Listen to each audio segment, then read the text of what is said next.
आज की बात अब हर शाम सोमवार से शुक्रवार 8:30 बजे से। शिंदे ने खुलकर कहा भी, उन्होंने कहा भाई फंड की कोई कमी नहीं होने दूंगा, पूरा सपोर्ट करूंगा। उन्होंने कहा कि मैं एक बार जो कमिटमेंट कर देता हूं ना तो फिर खुद की भी नहीं इस मामले में वो हैं। अच्छा, हाँ, वो अपने लोगों की मतलब डायलॉग नहीं था ना वो डायलॉग बिल्कुल नहीं है। वो जाने ही जाते हैं लोगों को काम करने के लिए, लोगों की मदद करने के लिए। व्यक्तिगत तौर पे भी कोई चला जाए तो किसी न किसी रूप में वो मदद करते रहते हैं। तो महाराष्ट्र जैसी जो कि कैपिटलिस्ट पॉलिटिक्स अगर क्या है पूरे देश में सबसे ज़्यादा कहाँ है तो वो महाराष्ट्र होगा। और वहाँ पर अगर इस तरह की कोई पर्सनैलिटी अगर सामने हो तो जाहिर तौर पे लोगों के लिए बड़ा आसान काम हो जाता है कि उनको अपना बनाना। क्योंकि शिवसेना में वो एक्टिव रही हैं तो संपर्क सूत्र सारी चीज़ें तो थी अभी भी। लेकिन एक चीज़ देखें कि जैसे उद्धव ठाकरे के साथ जो लोग रह गए हैं, क्यों रह गए हैं? क्योंकि आपने उनको काम दिया है, आपने उनको इंगेज कर रखा है। तो तमाम सारी चीज़ें गौड़ हो गई ना। अरविंद सावंत क्यों नहीं टूटे? तो इसलिए कि आपने उनको कोई काम दे रखा है। अनिल देसाई क्यों नहीं टूटे? क्योंकि आपने उनको काम देख रखा है, दोनों को यूनियन का काम दिया गया है, तो वो नहीं टूट रहे हैं। जिनको छोड़ दोगे, उनके सुख दुख में साथ नहीं हो, फंड्स उनको मिल नहीं रहा है, उनके संघर्ष में साथ नहीं हो, फिर वो क्या करेंगे, कहाँ जाएंगे? और इसमें एक और नाम है जिन्हें आज तो शिंदे साहब ने लेने से ही मना कर दिया। उन्होंने कहा 3 संजय आ गए, चौथे की जरूरत ही नहीं है। मतलब ये संजय की कितनी बड़ी भूमिका है उद्धव ठाकरे जी को इस हालत में पहुंचाने के लिए? क्योंकि कई लोग कहते हैं कि ठीक है उद्धव जी में जो कमियां हैं, बची कुची कसर ही पूरी कर देते हैं। संजय ये धुरंधर है। अब महाराष्ट्र में भी संजय हैं, बिहार में भी संजय हैं, संजय तो बहुत हैं। और पार्टियों के अंदर जब इस तरह के संजय का वर्चस्व बढ़ता है तो जो कार्यकर्ता होते हैं, जो उसके नेता होते हैं, उनके अंदर एक तरह से नाराजगी अपने लीडर्स को लेकर होती है।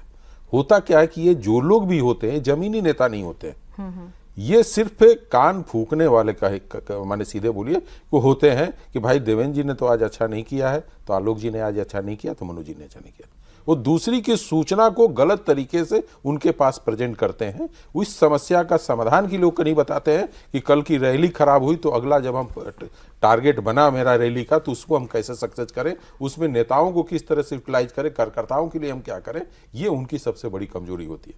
भारतीय जनता पार्टी जहां भी सभा करती है तो अपने कार्यकर्ताओं का जितना होता है उतना यूटिलाइज करती है, तो कार्यकर्ताओं का विश्वास बढ़ता है। दूसरी बात है प्रोडक्ट बेहतर होना चाहिए, किस कंपनी का है, क्या है, उसका बड़ा मायने रखता है। अब जब उद्धव का जब चेहरा डाउन हो गया तो उस प्रोडक्ट का इस्तेमाल कार्यकर्ता नहीं करना चाहेगा।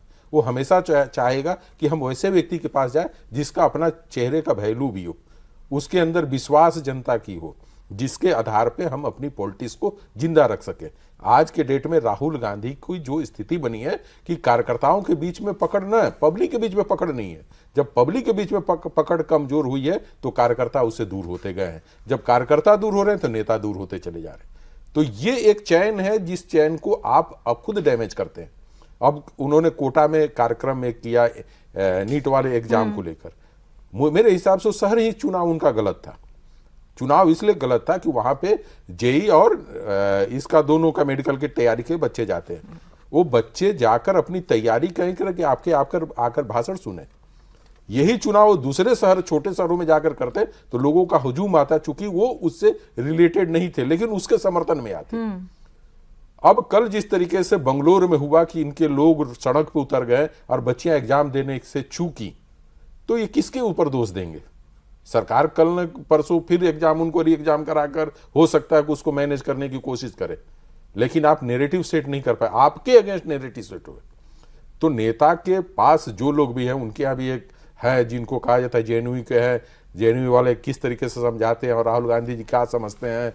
तो ये सारी चीजें हैं कि जो उनके इर्द गिर्द रहते हैं उनकी पकड़ अपने नेता के ऊपर कितनी अधिक होती है और वो नेता उनके ऊपर कितना डिपेंड हो जाता है, उसी का प्रतिफल है। चाहे महाराष्ट्र में आप देखें